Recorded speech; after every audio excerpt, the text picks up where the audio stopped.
Hello students, अस्सलाम वालेकुम। आज हम केमिस्ट्री का चैप्टर नंबर 5 एटॉमिक स्ट्रक्चर वाला स्टार्ट करेंगे और उसमें हम देखेंगे स्ट्रक्चर ऑफ एटम्स के बारे में स्टडी करेंगे। लेकिन इससे पहले हम एक अच्छा सा व्यू लेते हैं एक अच्छे सी पोइट्री का। वक़्त से पहले और किस्मत से ज़्यादा कभी किसी को नहीं मिला है। वक़्त से पहले और किस्मत से ज़्यादा कभी किसी को नहीं मिला है। इसीलिए वक़्त आपका है इसीलिए वक़्त आपका है। चाहो तो सोना बना लो और चाहो तो सोने में गुज़ार दो। तो अच्छे तरीके से हम इस चैप्टर के बारे में डिस्कस करते हैं और सबसे पहले हम एटम की स्ट्रक्चर के बारे में पढ़ते हैं। यानी कि एटम्स में कितने पार्टिकल्स हैं। इसमें इलेक्ट्रॉन है, प्रोटॉन है, न्यूट्रॉन है, जिनके बारे में हम पहले स्टडी कर चुके हैं। इलेक्ट्रॉन को डिस्कवर किया था जे थॉमसन ने। ठीक है, इलेक्ट्रॉन को किसने डिस्कवर किया था? जे थॉमसन ने। उसके बाद प्रोटॉन को डिस्कवर किया था रदरफोर्ड ने और फिर न्यूट्रॉन को डिस्कवर किया था जेम्स चैडविक ने। ठीक है, इलेक्ट्रॉन्स के बारे में हम देखते हैं, यानी डिस्कवरी ऑफ सब एटॉमिक पार्टिकल्स के बारे में हम देखते हैं। सबसे पहले हम देखते हैं डिस्कवरी ऑफ इलेक्ट्रॉन्स कि इलेक्ट्रॉन किस तरीके से डिस्कवर हुए थे। तो जे थॉमसन ने कहा कि बिजली चमकती है आसमान पर। कुछ लोग कहते हैं कि ये मतलब कि अल्लाह पाक की तरफ से ही है, वो तो ठीक है, लेकिन जे थॉमसन का कहना था कि जो बिजली चमकती है इसे हम अपनी लेबॉर्ट्री में तैयार करवा सकते हैं। ठीक है, इसको लेबॉर्ट्री में तैयार करवाया जा सकता है। कैथोड रे से वेव निकली, जो कैथोड रेज हैं इनसे वेव्स निकली हैं। ठीक है, और ये एक्चुअली नेगेटिवली चार्ज से बनी हुई थी। क्या थी? नेगेटिव चार्ज पार्टिकल से बनी हुई थी, इसीलिए इनको इलेक्ट्रॉन्स का नाम दिया गया था। अब हम बात करते हैं प्रोटॉन की। ठीक है, यानी डिस्कवरी ऑफ प्रोटॉन देखते हैं कि प्रोटॉन की डिस्कवरी रदरफोर्ड ने किस तरीके से इस पर मतलब कि मुशाहदा किया था, किस तरीके से ऑब्जर्वेशन करके एक्सपेरिमेंट करके इसको ऑब्ज़र्व किया था। तो जो प्रोटॉन है ना, बेसिकली इसको किसी ने डिस्कवर नहीं किया है। इसकी एग्जिस्टेंस मतलब खुद नहीं की गई है। एग्जिस्टेंस इसकी ओवरऑल खुद ही मतलब कि होगी। जब हम दूसरी चीज़ों के बारे में, एटम के बारे में डिस्कस कर रहे थे कि एटम न्यूट्रल है, प्रोटॉन पर मतलब इलेक्ट्रॉन पर नेगेटिव चार्ज है, तो प्रोटॉन की एग्जिस्टेंस को वहाँ पे हमें मानना पड़ा। तो प्रोटॉन एक होल वाली इलेक्ट्रोड, यानी एक होल वाली जिसके अंदर क्या है? छेद है, यानी सुराख हैं। कैथोड से ये कैथोड रेज से जो रेज निकल रही थी वो अंदर वाली एयर्स, ये जो अंदर वाली एयर्स के पार्टिकल्स हैं यहाँ पर टकराती थी। टकराने के बाद यहाँ से इलेक्ट्रॉन्स बाहर निकाल देती थी। ठीक है, तो पीछे क्या रह जाते थे? जस्ट प्रोटॉन्स रह जाते थे। तो प्रोटॉन्स खुद ही कोई एग्जिस्टेंस नहीं हुए थे। ठीक है, मैंने पहले ही बताया था कि प्रोटॉन खुद ही नहीं हुए थे एग्जिस्टेंस। तो हम बात करते हैं यहाँ पे कि जो हाइड्रोजन एच पॉजिटिव के एलिमेंट्स थे वही जा रहे थे कैथोड रेज में। ठीक है, यानी पॉजिटिव वाले से नेगेटिव वाली प्लेट की तरफ जा रहे थे। तो बस वही नेगेटिव प्लेट की तरफ जो कौन सी थी? होल वाली, सुराखों वाली, वो प्लेट चमकने लगती थी। जब इधर से कैथोड रेज से पॉजिटिव चार्ज वाले इलेक्ट्रॉन्स नेगेटिव चार्ज वाली प्लेट की तरफ आते थे, तो वो जो होल वाली प्लेट्स थी तो वो क्या करती थी? चमकने लगती थी। और इनके प्रैक्टिकली हमने ये नहीं कर सकते थे प्रूव, लेकिन जो प्रोटॉन था वो ओवरऑल एग्जिस्टेंस तो इसकी प्रूव नहीं हुई थी, लेकिन इसकी एग्जिस्टेंस करवानी पड़ी। एटम न्यूट्रल होता है तो प्रोटॉन की एग्जिस्टेंस एक्सेप्टेबल है। अब हम बात करते हैं डिस्कवरी ऑफ न्यूट्रॉन की कि न्यूट्रॉन की डिस्कवरी किस तरीके से हुई। एक्चुअली जेम्स चैडविक ने न्यूट्रॉन को डिस्कवर करने के लिए ये तजर्बा नहीं किया था, बल्कि जो अल्फ़ा पार्टिकल्स थे इनसे जान छुड़ाने के लिए उसने अल्फ़ा पार्टिकल्स की एक बेरिलियम के जो ये है शील्ड, इसके ऊपर बुछाड़ करवाई थी।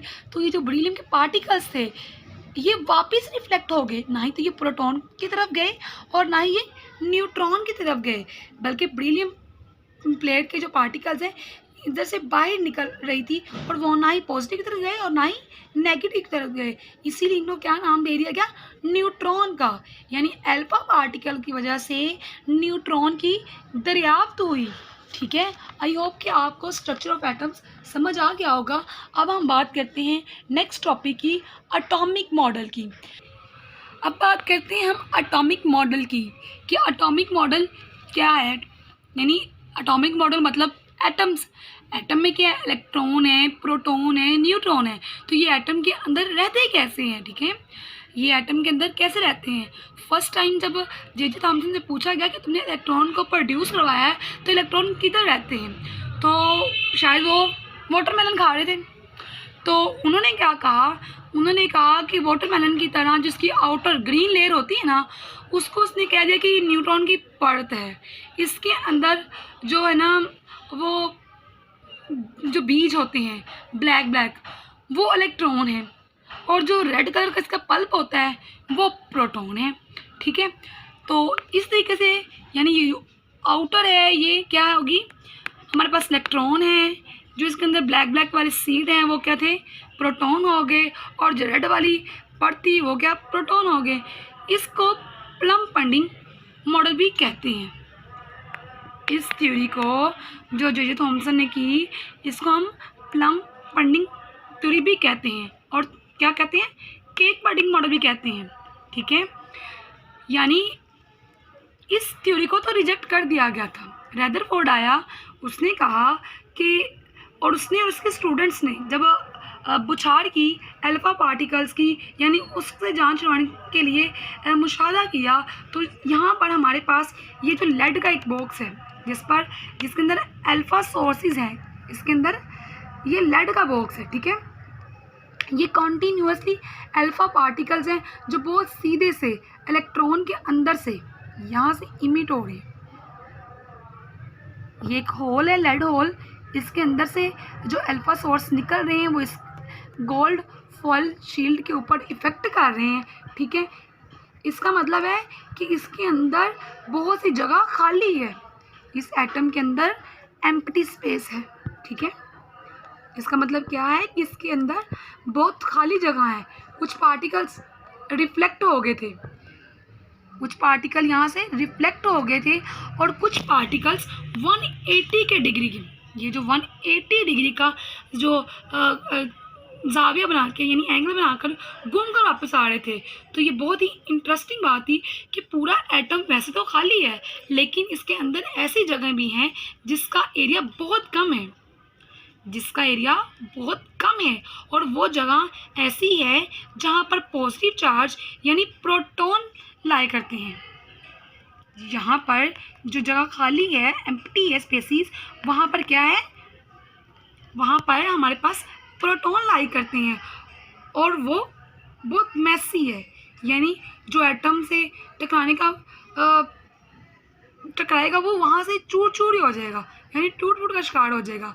एटम पूरा खाली होता है, इसका जो सेंटर में एक न्यूक्लियाई होता है, इसके जो सेंटर में एक न्यूक्लियाई होता है, वो न्यूक्लियाई के अंदर न्यूट्रॉन और प्रोटॉन रहते हैं।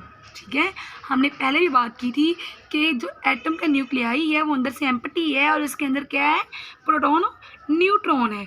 रदरफोर्ड के मुताबिक इलेक्ट्रॉन न्यूक्लियाई की तरफ घूमता है, यानी रदरफोर्ड ने बताया कि इलेक्ट्रॉन न्यूक्लियाई के चारों तरफ घूम रहे हैं। ठीक है, यानी कि कॉन्टीन्यूसली अल्फा पार्टिकल की बम्बार्डमेंट हो रही है यहाँ से, और न्यूक्लियाई चारों तरफ घूम रहे हैं। तो ये तो फेल हो गया। बोहर ने कहा था कि ये क्या बातें कर रहे हो। जब बोहर ने इसकी बातें सुनी रदरफोर्ड की, तो उन्होंने कहा कि ये क्या बातें कर रहे हैं आप, इलेक्ट्रॉन जब न्यूक्लियस के चारों तरफ घूम रहा है तो ये एक चार्ज बॉडी होगी ना, जो कि मतलब प्रोटॉन के गिर्द घूम रही है, तो ये एनर्जी को लूज़ करना शुरू कर देगा। इसने ये इसलिए कहा क्योंकि मैक्स प्लैंक ने कहा था कि एक बॉडी जो एक चार्ज बॉडी है, जब दूसरी चार्ज बॉडी के गिर्द गर्दिश करती है तो वो इलेक्ट्रॉन रिलीज़ करती है, तो जो एनर्जी मतलब है वो रिलीज़ करती है। तो प्रोटॉन के गिर्द इलेक्ट्रॉन जो है वो घूम रहे हैं। ठीक है, तो एनर्जी खारिज करेंगे। मतलब कि रदरफोर्ड का जो एटॉमिक मॉडल था, वो जो उसने एक्सपेरिमेंट किया, जो उसने इतनी मेहनत की, वो बोहर ने रिजेक्ट कर दी है। तो इट मीन्स कि इसका एटॉमिक मॉडल, ये जो रदरफोर्ड के मुताबिक, ये इसमें बहुत से क्या निकला है, बहुत से इसको मतलब नुक्स निकल आए हैं। इसको रिजेक्ट कर दिया गया है कि अगर ये स्पेक्ट्रम लाइन नहीं बना सकते, इसके अंदर तो एम्प्टी स्पेसेस हैं, तो ये मतलब एक्सेप्टेबल नहीं था। इसके बाद न्यू थ्योरी आएगी, ठीक है, वो हम नेक्स्ट लेक्चर में करते हैं। नेक्स्ट टॉपिक में जो हम पढ़ेंगे वो नेक्स्ट टॉपिक में पढ़ेंगे, लेकिन अभी हम मास के बारे में देखते हैं कि इसके जो प्रोटॉन हैं, अब फाइनली इलेक्ट्रॉन, प्रोटॉन और न्यूट्रॉन डिस्कवर तो हो चुके थे ना, तो फिर प्रोटॉन का मास क्या है। प्रोटॉन के ऊपर पॉजिटिव चार्ज है, तो इसका मास क्या था, 1.67 10⁻27 किलो जूल, ठीक है। और जो मास ऑफ न्यूट्रॉन है, तो न्यूट्रॉन का मास क्या था, न्यूट्रॉन का मास था 1.67 10⁻27 किलो जूल। तो प्रोटॉन और न्यूट्रॉन का मास तो सेम है, ठीक है। हमने देखा है कि प्रोटॉन और न्यूट्रॉन का मास ज़्यादा फर्क नहीं होता, सेम ही होता है। इलेक्ट्रॉन का जो मास है वो प्रोटॉन और न्यूट्रॉन के मास के 1000 टाइम कम होता है, यानी इसमें इसका जो मास है वो है 9.11 × 10⁻31 किलो जूल। इलेक्ट्रॉन का मास है जो, वो प्रोटॉन और न्यूट्रॉन के मास के 1000 टाइम कम होता है, यानी इलेक्ट्रॉन के ऊपर जो चार्ज है, मलिकन ने दरियाफ्त किया था कि मलिकन ने कहा था कि इलेक्ट्रॉन के ऊपर ऑल ड्रॉप एक्सपेरिमेंट से चार्ज निकाला गया था। इस हिसाब से रिलेटिव जो इसका मासेस हैं, ठीक है, इसके जो रिलेटिव मासेस हैं वो क्या होंगे, और जो रिलेटिव चार्जेस हैं वो क्या होंगे। तो जो इसके रिलेटिव मासेस हैं उनमें हम देखते हैं कि जो न्यूट्रॉन थे वो 1 है, ठीक है, प्रोटॉन भी 1 हो गया।